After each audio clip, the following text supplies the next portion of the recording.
Hey everyone, thanks for tuning in. Today, we're tackling a huge issue that's quietly affecting millions of Americans, the housing emergency. You might have heard whispers about it, but the reality is far more serious than most people realize. The United States is currently facing its most severe housing shortage in over 2 decades. This isn't just about a few tough months. It's a long-term crisis that's been brewing for years, and it's hitting households from all walks of life. Let's start with a stark fact. Recent national reports have confirmed what many have been feeling on the ground. The gap between the number of homes we have and the number of homes we need has widened to a 20-year high.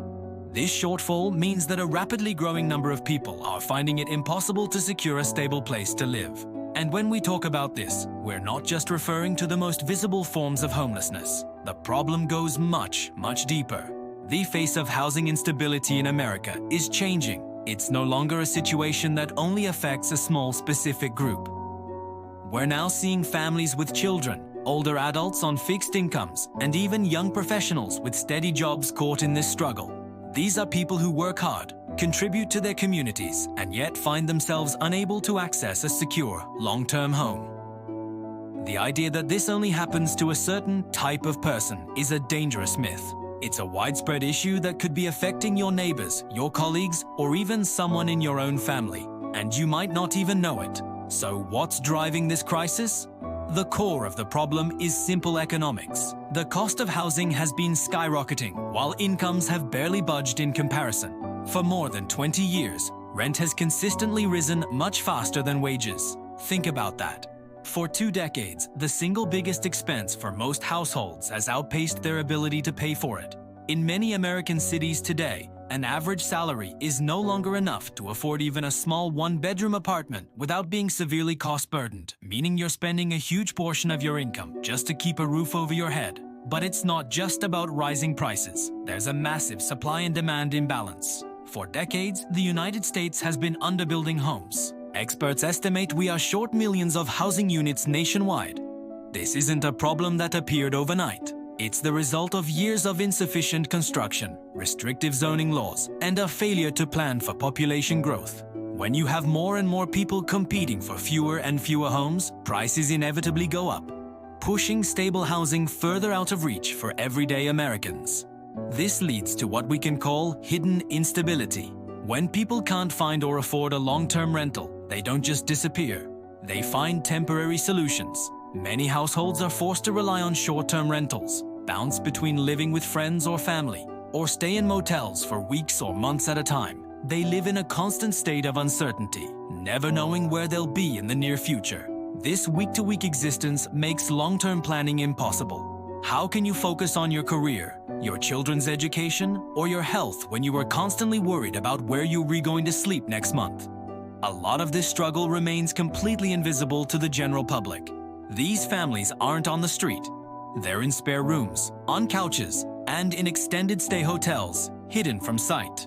This invisibility feeds into some major public misconceptions. When most people hear about a housing crisis, their minds often jump to the most extreme and visible examples. But that's a very small part of a much larger picture. The real issue is far broader and more nuanced. The majority of households experiencing housing instability don't fit the common stereotypes. They are working people, families, and seniors who are simply priced out of their own communities. This is happening in ordinary neighborhoods, behind closed doors, which makes it easy for society to overlook the true scale of the problem. The situation was made even worse by recent events. During the pandemic, emergency protections like eviction moratoriums and rental assistance provided a temporary lifeline for millions. But once those protections expired, the underlying pressures came roaring back, often with a vengeance. Rents that had been paused began to climb aggressively. At the same time, housing demand surged as people sought more space, while supply chains for new construction were disrupted. To make matters worse, large-scale corporate investors began buying up huge numbers of single-family homes, turning them into rentals and further intensifying the competition for the average homebuyer or renter. This perfect storm has pushed our fragile housing market to its breaking point.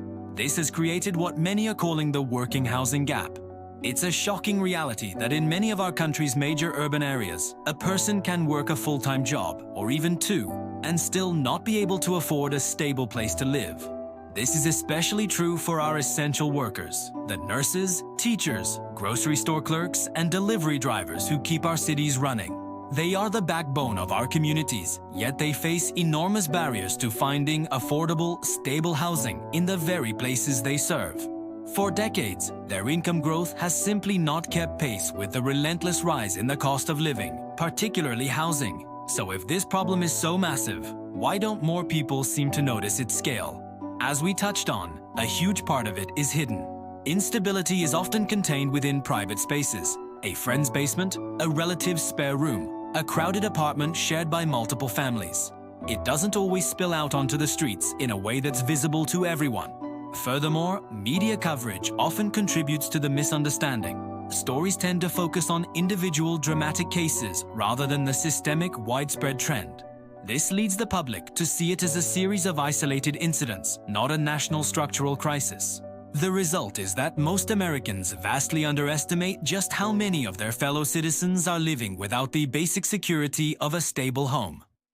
Let's wrap up with a final thought. The United States was built on a promise of opportunity. The idea that if you work hard, you can build a better life for yourself and your family. But that promise rings hollow when millions of people, including those who are working full-time, cannot secure the most fundamental human need, a stable place to live. This is not a fringe issue affecting a small minority. It is a long-term, structural challenge that impacts the economic health and social fabric of every single region in this country. Addressing this housing emergency is one of the most critical tasks we face today because a nation's strength is ultimately measured by the well-being of its people. And right now, the foundation is cracking. Thanks so much for watching.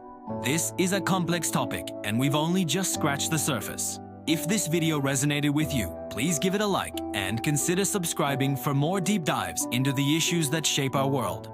Drop a comment below with your thoughts or experiences. Stay informed, and we'll see you in the next one.